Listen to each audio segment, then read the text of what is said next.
She was still folding the last of the paper tablecloths when everyone else had gone, and it was 4:22 in the afternoon, which is how I know I had been standing next to my car for 18 minutes without getting in. 14 years, I had been Marcus Webb's closest friend. She had known him for 8. We had met exactly 3 times, once at his birthday party in March, where I stayed 40 minutes because I had a work call I had convinced myself was urgent.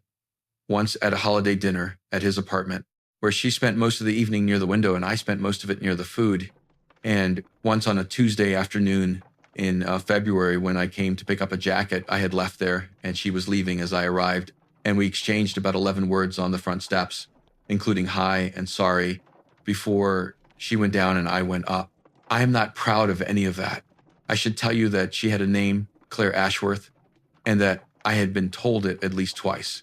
What I cannot explain to you, except as a specific kind of self-indictment, is that I treated that information the same way I treat restaurant addresses when I have not actually decided I am going. I filed it somewhere I could not retrieve when it mattered.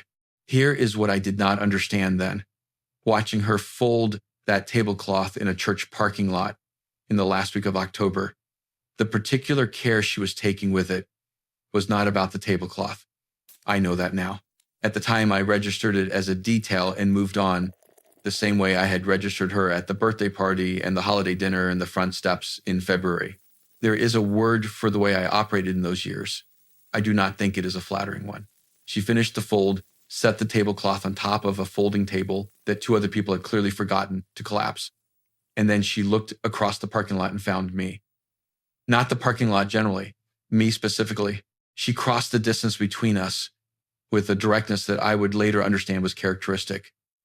Claire Ashworth has never, in my experience, walked somewhere she did not intend to go.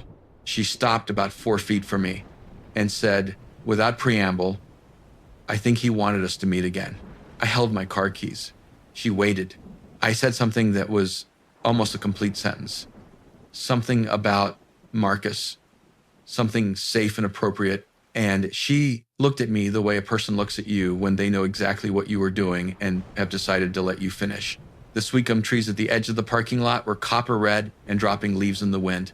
Portland in late October does the thing where everything beautiful is also in the process of letting go. I did not know, standing there in that parking lot, that Marcus had left something for us in his apartment. I did not know that in 11 days I would be sitting on the floor of a storage unit in the dark, holding a sealed envelope with both our names written on it in his handwriting. I did not know what was written inside. I did not even know yet that I had been missing something for a very long time. My name is Daniel Reeves. I am 33 years old.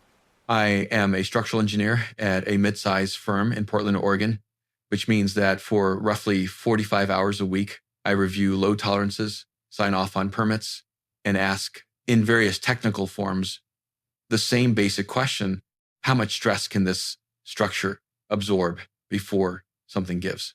I want to say that carefully. It will come up again.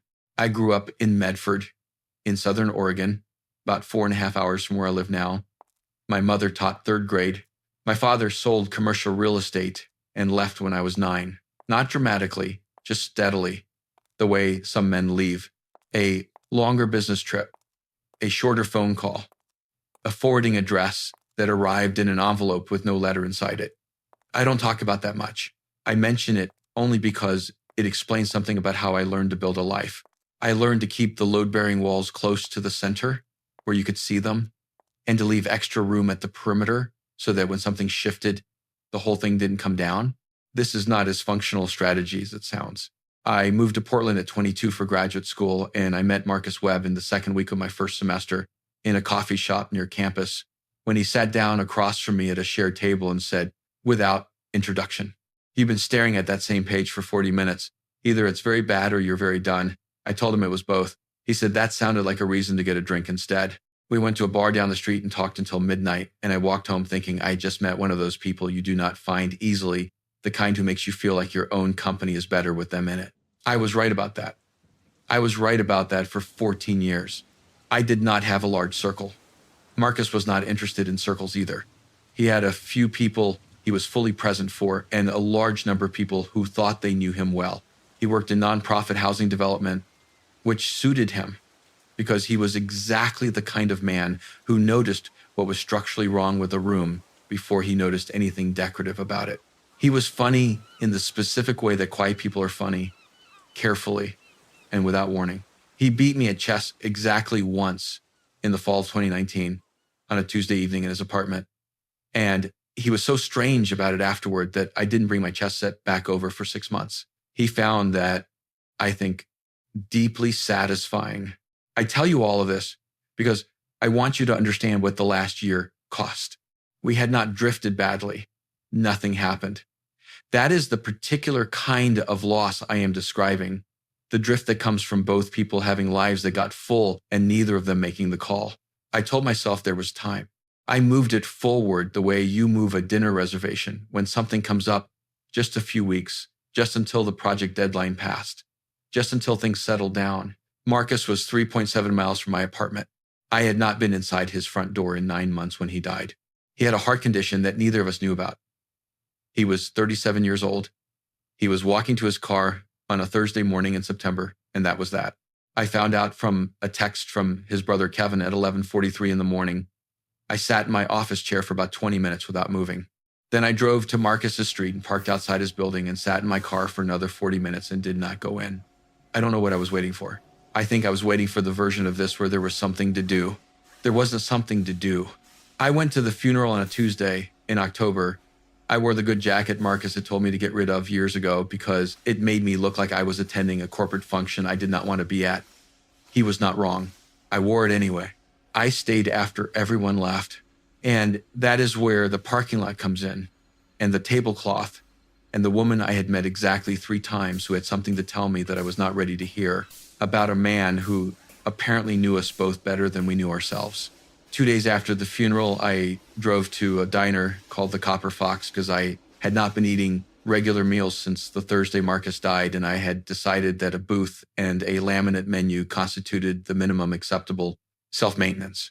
I ordered the breakfast plate at 2 p.m. without a great deal of dignity. She was already there, 2 tables from mine, at the window. I recognized her from the parking lot, which I realize is a low bar given that we had met 3 times previously. But I want you to understand that I noticed her this time in a way I had not before. She had a stack of papers in front of her with red pen marks that she was not looking at. She had a coffee she had not touched. She had her phone on the table face up, and she picked it up twice while I watched and set it back down without unlocking it, which is a very specific kind of not texting anyone that I recognized because I had been doing it myself for 2 days. Then she picked up the sugar packets from the little caddy on the table and arranged them by color, front to back, tallest to shortest. She did this with the full concentration of someone doing something completely different in her head. The waitress came over. Claire looked up at the menu board on the wall. I could see she was not actually reading it. She said she would have the house coffee. The waitress left. Claire looked back at the menu board. Then she said, "To no one in particular, or possibly to me, I don't even drink coffee." I said, "The hot chocolate is fine." She turned and looked at me the way people look when they have forgotten there is someone next to them. Then she said, "I just didn't want to say hot chocolate to a stranger." "That tracks," I said. She studied me for a moment. "You were at the funeral." "You're the structural engineer." I said, "Yes." She said, "Marcus talked about you constantly. He made it sound like you spent most of your time personally preventing bridges from collapsing. That's an accurate summary of my job." He said, "You were humble about it in a way that was slightly annoying." I considered that also accurate. She turned back to her papers. The waitress brought the coffee. Claire pulled the cup toward her, looked at it, and said, "I called in sick to work today. I've never called in sick when I wasn't sick." "How was it?" "Horrible," she said. "I have too much respect for the system." I laughed. It came out louder than I meant it to. And she looked at me with something that was not quite surprise and not quite the other thing, the thing where you are laughing at the wrong moment and you know it and you are doing it anyway because the alternative is the silence underneath it. She had a good laugh. She started with her eyes. She straightened the sugar packets again and said, "He talked about you like you were something he was proud of. Not in a strange way, in the way you are proud of a place you grew up in." I pressed a callus on my finger against my thumb and did not say anything for a moment. He talked about you too, I said finally. He just talked about everything like it was already settled, like he already knew how it was going to go. She looked at the window. Yeah, she said. He did. Outside, a kid on a bicycle went by in a rain jacket 3 sizes too big, and the streetlight on the corner was just coming on even though it was only 3:45 in the afternoon. Portland in late October, everything beautiful also in the process of letting go. We sat there for another hour and a half. I ate the breakfast plate. She drank the coffee she didn't drink. Neither of us mentioned the parking lot, or what she had said in it, or what Marcus had apparently left for us to find. There would be time for that.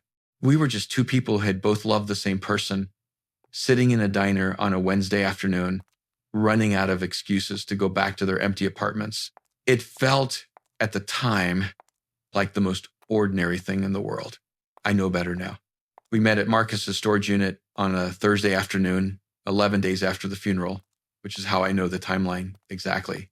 The unit was in a facility in the Lloyd district, one of those places with orange roll-up doors and a keypad at the entrance and fluorescent lights that buzz at a frequency designed to make you feel slightly worse than you already did. Marcus's unit was in the back row. The number was painted on in blue, 44. She was already there when I arrived, standing in front of the open door with her arms crossed, looking at the wall of boxes the way you look at a math problem you suspect is going to be harder than it appears. I couldn't start, she said, without turning around. Give it a minute, I said. We stood there for about 30 seconds together, both looking at the boxes, and then Claire Ashworth uncrossed her arms, picked up the first box off the nearest shelf, and got to work. This is the thing I should have understood earlier but did not. She is not someone who stays still for very long. We sorted for about an hour in a companionable quiet that surprised me. I had expected it to be heavy, and it was heavy in the background, the way a difficult weather system is heavy even on a sunny afternoon. But the actual work of sorting was ordinary enough to be bearable. Kitchenware here, books there. The green lamp that Marcus had owned for as long as I had known him, which I wrapped in newspaper the way you wrap something you intend to keep. She found the photo near the bottom of a box of desk items, a 4x6 print. Marcus at what looked like a birthday party in a backyard I did not recognize, laughing at something off to the left of the camera. She looked at it for a long time. I've never seen this one, she said. Where was it? Under a phone charger and a lot of rubber bands. She turned it over. Nothing on the back. She set it face up on the shelf beside her, carefully, like she was placing it somewhere permanent. I found the chess, set 2 boxes later, walnut and maple pieces he had bought at an estate sale, and refinished himself one winter when he decided learning woodworking was a good idea, and then discovered he was only interested in refinishing specifically. I sat down on the concrete floor with it in my lap and did not say anything for a while, and Claire did not ask me to. Then, at the bottom of the same box, under a stack of folders and a broken watch he had kept for reasons I never understood, I found the envelope, standard white letter-sized. My name was written on it in Marcus's handwriting, that particular handwriting I would know in any context, the capital letters slightly larger than they needed to be, the lowercase r that always looked like it was leaning forward into whatever came next. And below my name, in the same pen, in the same unhurried hand, Claire. I held it for a moment without moving. She was on the other side of the unit, not watching. Claire, I said. She came around the stack of boxes and looked at what I was holding. Neither of us spoke. She sat down on a storage box across from me. I turned the envelope over in my hands. It was sealed, the flap tucked rather than glued, the way Marcus did things when he wanted them to feel deliberate without feeling irreversible. I opened it. Read it. 1 page. 11 lines. Then I folded it carefully along the same creases Marcus had made, slid it back into the envelope, and put it in the inside pocket of my jacket. She watched me do all of this. She did not ask. Instead, she said, very quietly, he and I broke up 6 months before he died. I looked up at her. I haven't said that out loud to anyone except my sister. She was looking at the photo she had placed on the shelf, not at me. Our last real conversation was an argument. I finished it by leaving, and then she stopped, rearranged the sentence, started again. And then he died, and I didn't get to finish what I meant. And now I'm sitting in a storage unit in the Lloyd district at 4 p.m. thinking about all the things I said in the wrong order. The fluorescent light above us buzzed at its consistent frequency. I could have told her it wasn't her fault. I knew, sitting on that concrete floor with his chest set in my lap, that it was not her fault. But that was not what she was asking for, and I knew that too. He never mentioned the breakup to me, I said. I talked to him 6 weeks before he died. She looked at me then. He didn't tell you? No. Something moved through her face. Not relief, something more complicated than relief. The specific expression of someone who has been carrying a weight alone and has just discovered that the weight was distributed differently than they had believed. He kept score of everything, she said. He just never showed anyone. I pressed the callus on my finger against my thumb. Did he beat you at chess? She asked. Once. I said, he was very strange about it. She almost smiled. He would be. We sat in that storage unit until the light through the roll-up door went from amber to gray. At some point, I put the chess set in the back of my car, carefully, in its original box. She put the photo in her bag. Neither of us mentioned the envelope. There would be time for that. 3 weeks later, I walked into the Copper Fox on a Tuesday evening and found her in the corner booth with a stack of paper spread in front of her and a red pen behind her ear and the expression of someone who fundamentally respects the task they are doing and is currently tired of it. Do you live here? I said, I'm grading charcoal drawings, she said, without looking up. I sat down. The waitress brought coffee without being asked, which meant Claire had been coming here long enough to become a regular in the space of a month. I poured myself a cup from her carafe, and she looked up at me. I didn't say you could do that. You didn't say I couldn't. She considered this with the same attention she gave to everything. Fair. She went back to her papers. I watched her mark something in red, then cross out what she had written, then write something different that was apparently more true. Good class? I said, remarkable class, she said. One of them made a wire and charcoal piece that's better than anything I made in graduate school. I told him that. He looked at me like I'd accused him of something. How old? 16. 16-year-olds can't take compliments. Very few people can, she said. She was not looking at me when she said it. There was something in the timing that landed differently than the words alone. I ordered the soup. It was November and the right call. She talked about her students the way you talk about people you find genuinely interesting, not sentimentally, but with the specific attention of someone who has decided a thing is worth noticing. She had one kid named Terrence, who only drew in the extreme corner of the page, regardless of paper size, always in the lower right, as if the rest were someone else's territory. Another named Maya, who had started making pieces that were almost entirely negative. Space, which Claire described with a particular quality in her voice that meant she was also talking about something else. She talked about them the way Marcus used to talk about the buildings he was trying to save, like their potential was not theoretical, like it was already there and just needed someone to stop standing in front of it. At some point, the conversation moved the way conversations sometimes do without your deciding to move them. And she was telling about her mother's house in Beaverton where she grew up and the kitchen window that looked out over a yard so consistently overgrown that she had spent her entire childhood believing all yards look like that. When did you find out they don't? I said, I was 26, she said. I went to a dinner party and someone had a yard that was just grass. I stood at their kitchen window for 10 minutes trying to figure out what was wrong with it. I laughed.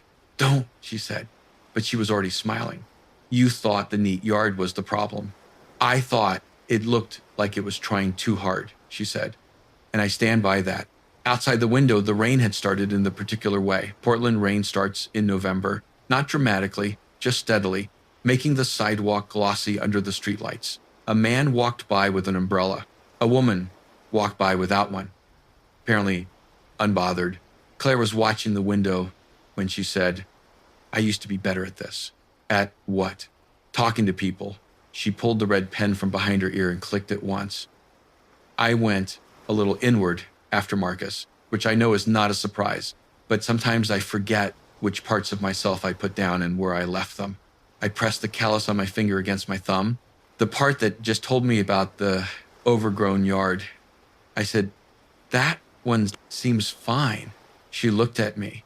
Not the polite look, not the guarded one. The other one, the look that means a person has decided, very quietly, to let you mean what you said.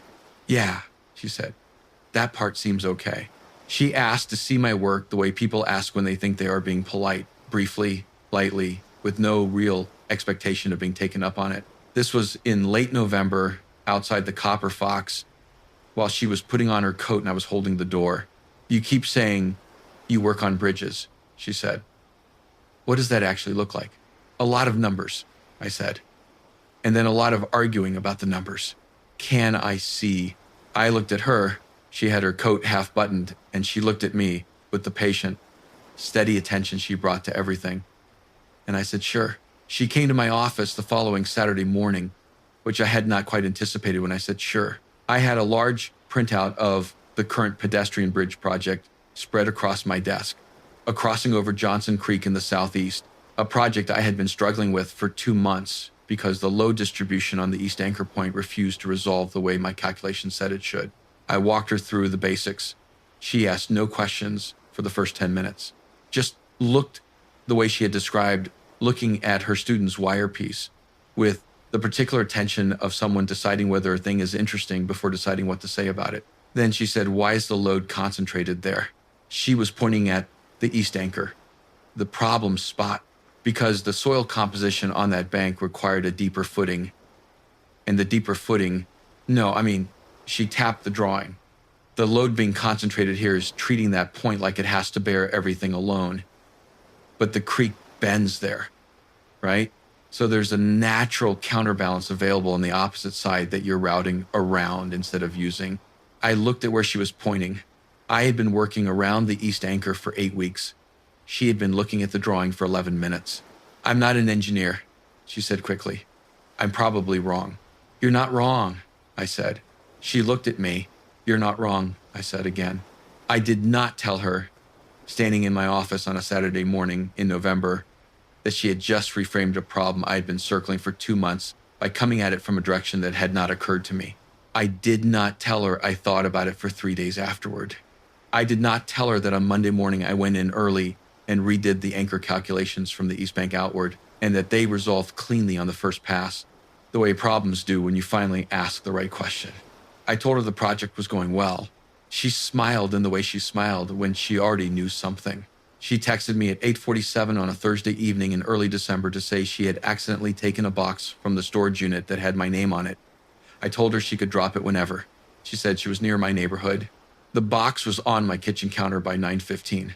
Neither of us moved it for the next 4 hours. I made coffee. She sat on the counter, not in a chair, on the counter itself, the way people sit in kitchens they have started to feel comfortable in. And we talked with the overhead light on, the way people forget to turn on the lamp because the conversation became more interesting than the room. We talked about teaching, about structures. She told me about a residency she had almost taken in Santa Fe the year she met Marcus and had not taken because the timing seemed wrong. And she had thought about it since as an example of the kind of thing that feels like a choice and turns out to be an abdication. Would you go now? I said, I don't know, she said. I think I'd be harder to talk out of it. That's not an answer. I know. She looked at her coffee. I've been thinking about what I actually want lately, as a category. It's a little unfamiliar. I leaned against the counter across from her. The rain on the window behind her was low and steady. Outside, the street had that particular quality Portland streets get in December, where the orange of the streetlights catches in the puddles and makes everything look more intentional than it is.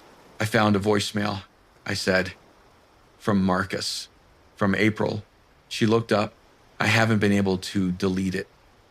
And I stopped, started again. I haven't been able to listen to it more than once. So it just sits there. She was very still on the counter. What did he say? He called to tell me about a restaurant near his apartment that had good chili. He said he thought I'd like it. He left the address. I pressed the callus on my thumb.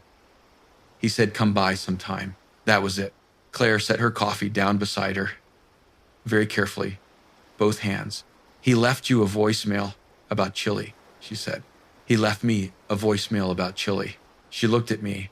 Something moved through her face, several things in quick succession, before settling on the one she kept. That is the most Marcus thing I have ever heard, she said. I know he never called anyone. He texted. He called me. to tell me about Chile. Daniel, she said. I know, I said. And then we were both laughing, not the careful apologetic kind, but the helpless kind that comes when something is simultaneously sad and specifically, precisely funny, the kind that keeps going, the kind that Marcus himself would have found either deeply gratifying or mildly irritating depending on the day. We laughed until we were done. And then the kitchen was quiet and the rain was on the window and the overhead light was still on. She was standing close. I am not certain when she had gotten down from the counter, but there she was, close enough that I could see the scar on the inside of her left wrist in the kitchen light. The small faded one from the wire sculpture that went wrong in graduate school. She was rubbing it slowly with her thumb without seeming to know she was doing it. I did not touch it. I wanted to. She looked at me for a moment with expression that had no name in any structural framework I knew. One of those moments that are doing considerably more work than they appear to be doing. And then she picked up her jacket from the back of the chair and said she should probably go. Yeah, I said. She put her jacket on. She looked at the box on the counter, the box she had brought over, and then she looked at me. I'll see you, she said. Yeah, I said. She went out and I heard her on the stairs. Then the front door, then the street.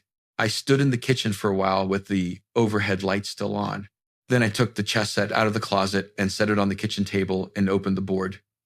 I sat across from the empty side and thought about what Marcus had written in that letter, which I had now read 5 times. I thought about the voicemail. I thought about the overgrown yard in Beaverton and the 16-year-old drawing in the corner of the page and the East Anchor Point resolving cleanly on the first pass Monday morning and the specific way she laughed when something was both sad and true at the same time. I pressed the callus on my finger against my thumb. Marcus knew. I thought, of course he knew.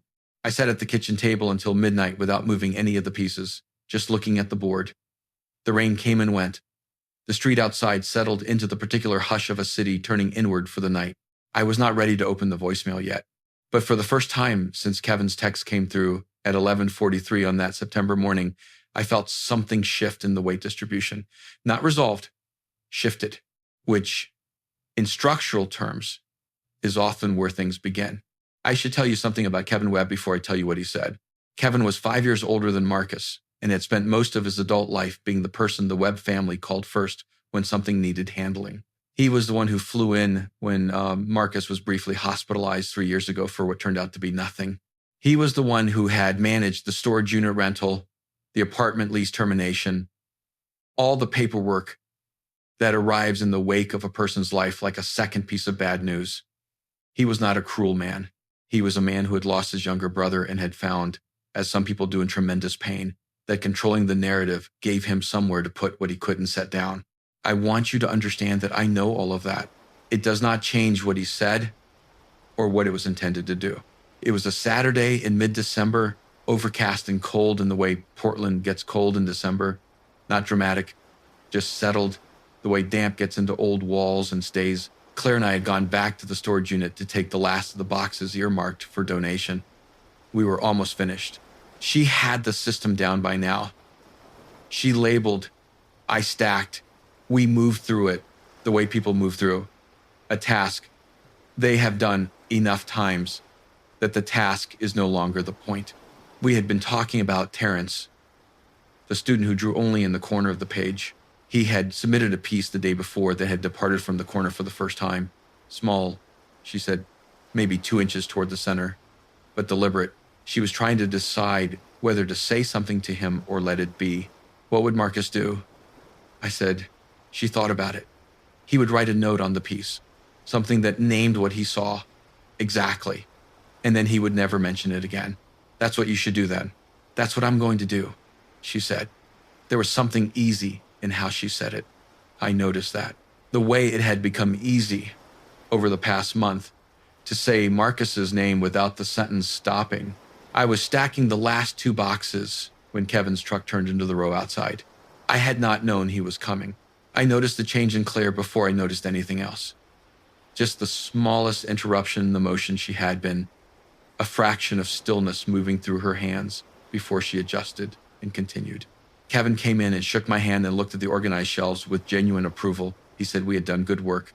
He picked up one of Marcus's old jackets from a donation box and held it a moment without speaking, the way you hold something that still has the weight of a person in it. Then he looked at Claire.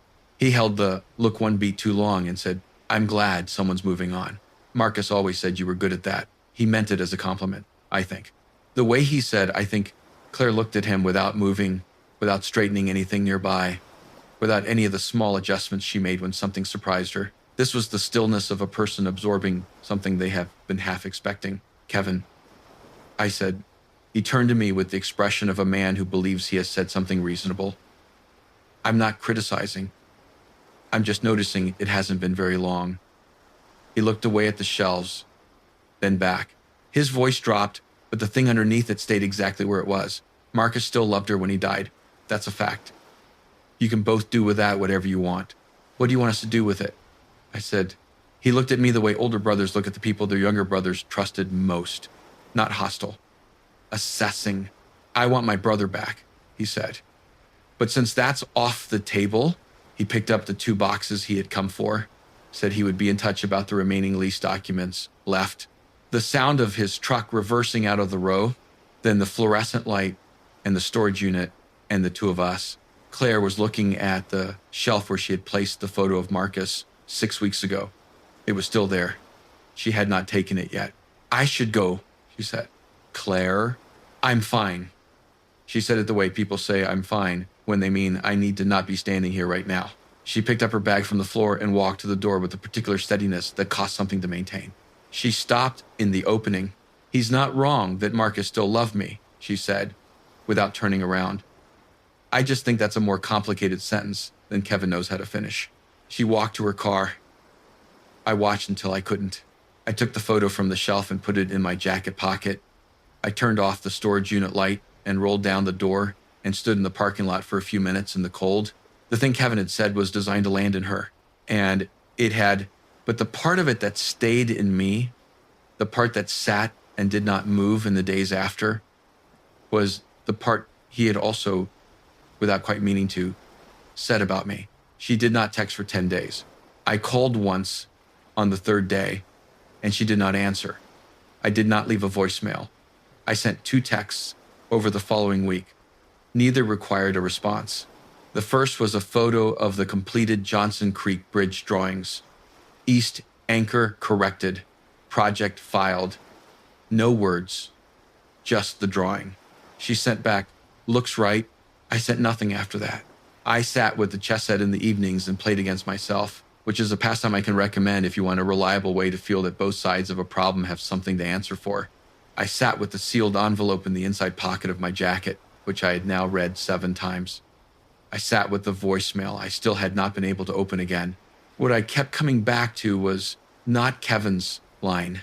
His line was easy to name for what it was. A man in grief, using the nearest available weapon, and the nearest available target happened to be a woman whose guilt was already loaded and waiting. I had recognized it in the storage unit. I recognized it now. What I kept coming back to was the question his line was built on. He was not wrong that Marcus had still loved her.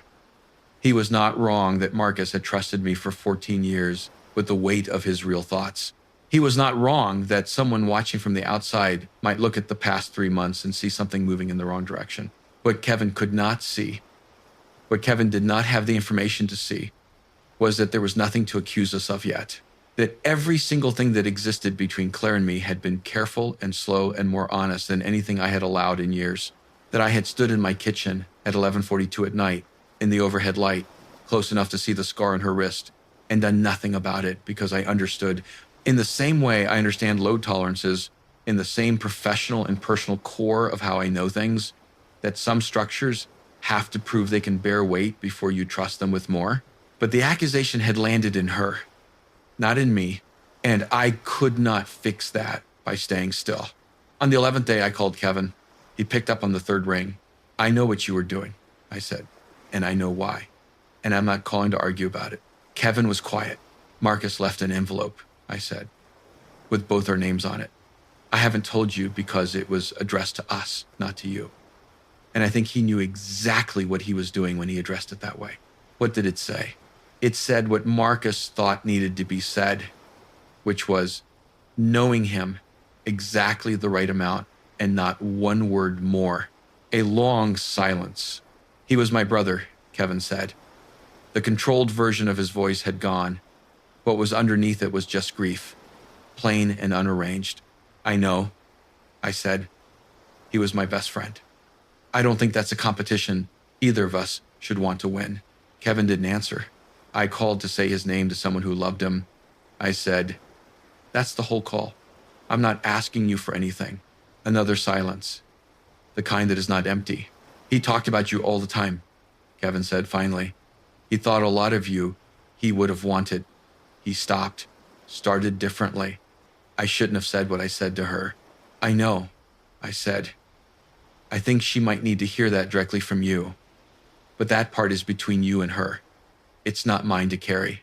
I said goodbye and meant it and hung up. I stood in the living room with my phone in my hand for a moment. Then I went to the kitchen and pulled up the voicemail. Marcus's voice came in at a volume I had not turned down, and the apartment was very quiet, and I was not prepared, even though I had been preparing for 3 months. He was talking about chili, the restaurant on Southeast Division. He said the chili came with cornbread on the side rather than crumbled in, which he suspected I would prefer. He was right. He said, come by sometime, no rush. Then I've been thinking about you, man. I should say that more. I'll see you soon. End of message. I stood there until I was done. Then I washed my face at the kitchen sink and stood with my hands on the counter and the cold water still running, looking at the chess set on the table behind me and the reflection in the dark window. I thought about the last line of his letter. You're both better than you think you are, and you'll be better still when you find that out together. I'm sorry I won't be there to be insufferably right about it. That was Marcus. Exactly Marcus. Right amount, not one word more. I turned off the faucet and dried my hands and sat down at the kitchen table with the chess set and did not move any of the pieces. I just looked at the board for a long time. The way you look at a structure, you have been studying long enough to finally understand which wall is actually holding the weight. Then I picked up my phone and sent her a text. It said, when you're ready, nothing else. I put the phone on the table and went to bed and lay in the dark and listened to the rain and waited. 5 days passed after the text. I worked. I revised the Johnson Creek drawings, which were done, and revised them again, which was not about the drawings. I went to the grocery store and bought things with no particular plan for them. I ran 6 miles on Saturday morning in the rain along the waterfront, which is something I do when I have too much inside me to sit still with. And I came home and stood in the shower for 15 minutes and thought about nothing on purpose. I did not send another text. I had said, when you're ready, and I meant it in the way I try to mean things, completely, without a deadline attached. She knew where I was. She knew what I had said. The only thing left for me to do was be the person who had said it. On the 5th night, I sat at the kitchen table with the chess set and finally moved the white queen to a position Marcus had used against me once. In what I remembered as the 4th or 5th game we had ever played, before he got good enough to not need strategy and could just outlast me through patience. I looked at the board for a long time. I thought about the letter. I thought about the last line. At 9:38 in the evening, my phone lit up on the table. A text from Claire. It said, I'm outside. I opened the door and she was standing in the hallway in her coat, rain damp from the street, not in the dramatic way, but in the way of someone who has walked 2 blocks without thinking about an umbrella because the umbrella was not the point of the trip. Her hair was doing the thing it didn't rain. She was holding her keys in her left hand and not doing anything with them. She looked at me and said, I don't need you to tell me it wasn't my fault. I waited. I know it wasn't my fault, she said. I've known that for a while. Kevin saying it out loud, she stopped, rearranged the sentence, started again. I went quiet because it was easier than standing in front of you and saying the thing I've been not saying for 2 months. Okay, I said. I need you to stop pretending you don't have anything to lose, she said. That's the thing. You do this where you ask if I'm okay and you check in and you show up and then you go back to being careful. Like you're managing something and I don't need that. I need you to be in this the same way I am. I pressed the callus on my finger against my thumb. Come inside, I said. She came inside. We stood in the small entryway, the door closed behind her. The apartment quiet. The chess set was on the kitchen table and the overhead light was on, and it was exactly like every other night we had spent in this kitchen, except that she was standing directly in front of me and neither of us was doing anything about it. I'm not managing you, I said. I'm managing myself. There's a difference. I know there is, she said. I'm asking you to stop. The rain on the window. The overhead light.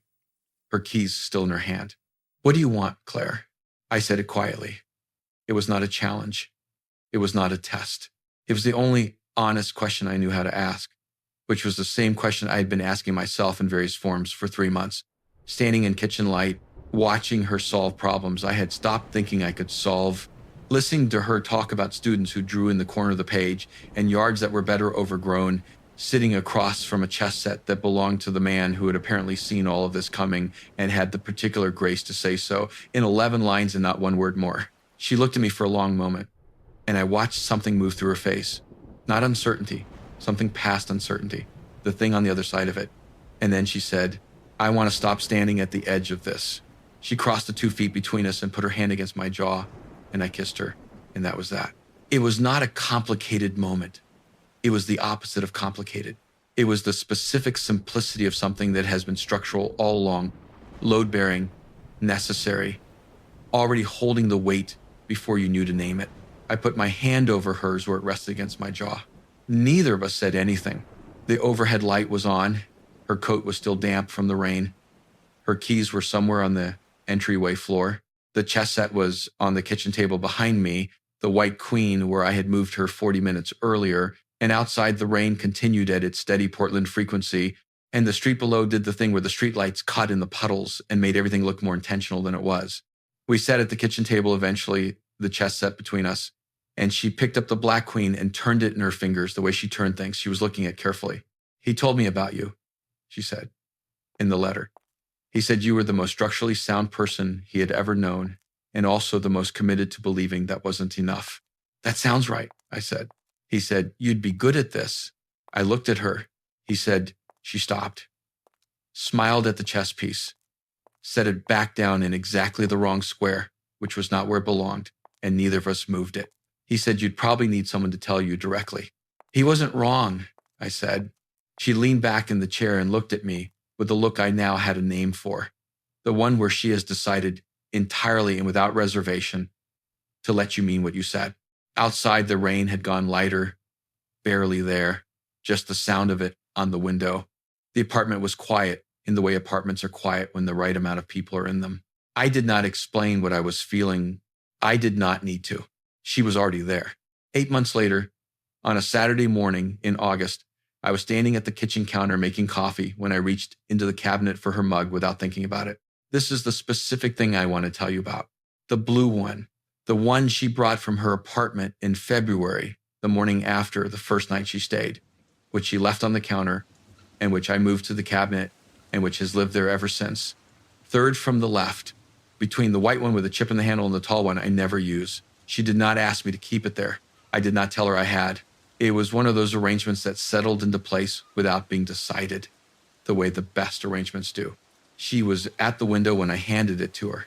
The neighbor's yard below, the one at some intermediate stage of renovation, for as long as I have lived in this building, had acquired a new and apparently hilarious problem because she was already laughing when she took the mug from my hand.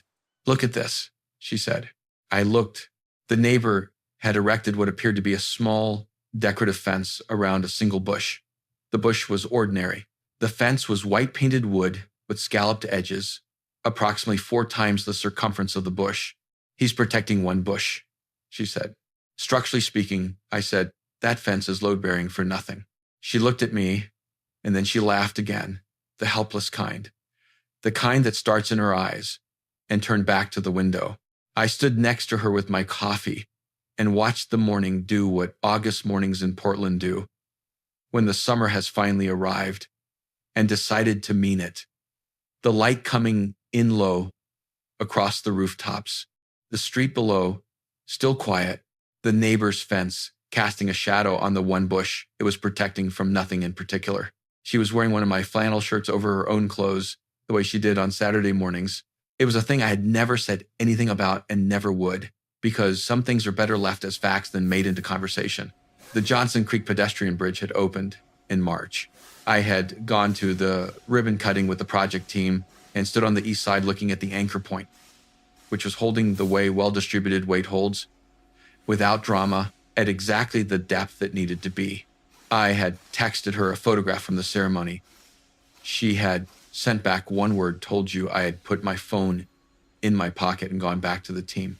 She bumped her shoulder against mine at the kitchen window. He wanted us to meet again, she said.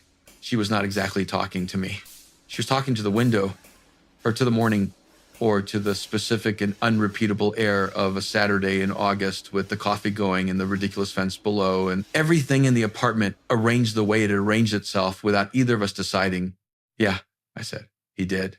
I pressed the callus on my finger against my thumb, a habit I'd stopped noticing I had. The way you stop noticing anything that has become part of the ordinary structure of a day. She took a sip from the blue mug, did not say anything else.